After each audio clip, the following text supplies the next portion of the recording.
Hey there, Ian here, and great to be with you once again. We're talking about training and accelerating your performance through the application of training for your team members. Now, training is a huge topic, and we won't address all of the aspects of training right now, but two challenges seem to be facing entrepreneurs, particularly those in leadership teams that are growing fast and want to maintain and accelerate that growth while we train our staff members. Here are two key challenges. The first one, of course, is time. If you are a typical growth company, you've accelerated performance, you're growing now, and maybe one or two mistakes are beginning to creep in.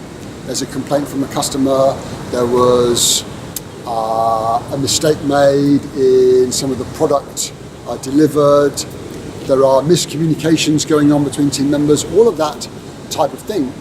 And this is beginning to creep in as you grow.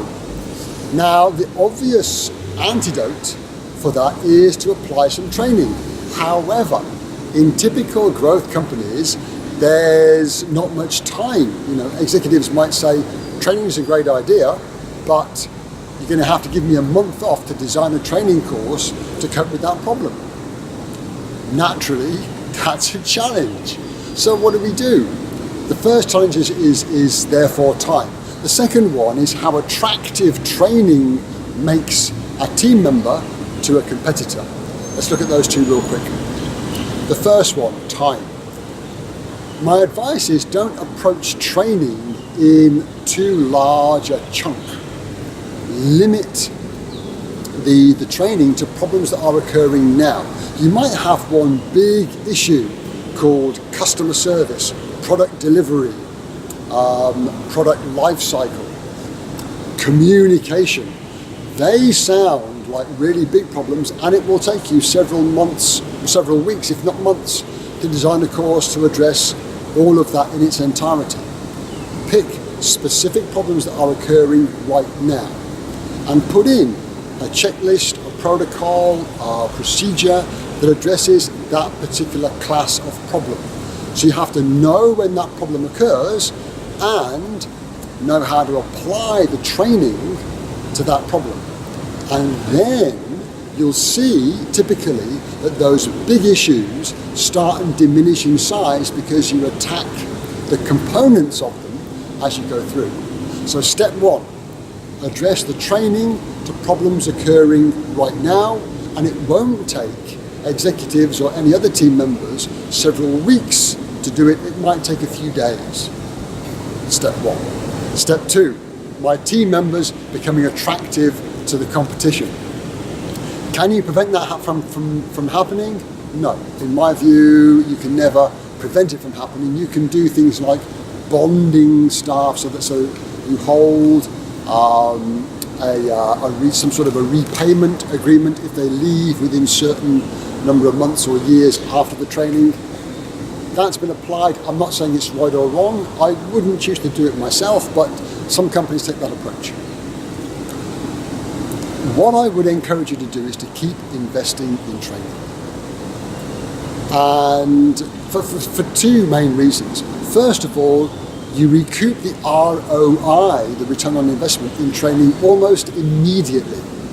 That person's productivity increases, and over the next few months, you get that back in what you've invested in the training.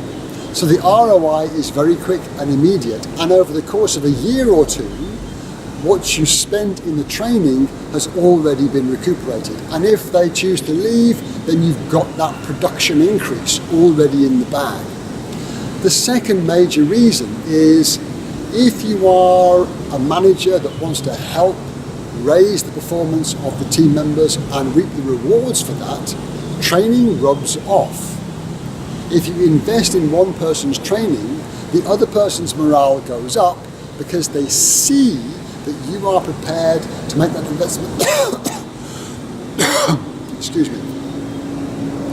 The other team members' morale goes up because they see that you are prepared to make those investments, and they also look for training opportunities for themselves so that they too can improve. So you can't really lose if you invest. And the sort of downside of not investing in training is that, number one, production suffers. You get perpetual poor performance if you don't invest in training. So you get mistakes from people anyway.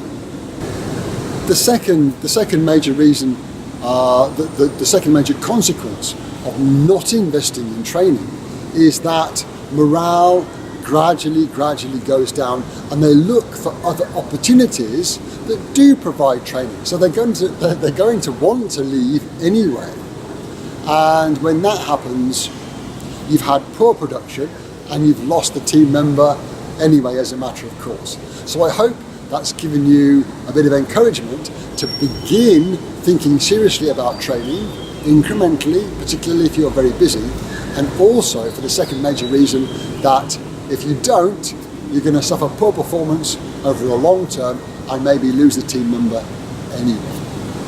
I really hope that made sense, and I look forward to checking in with you again soon.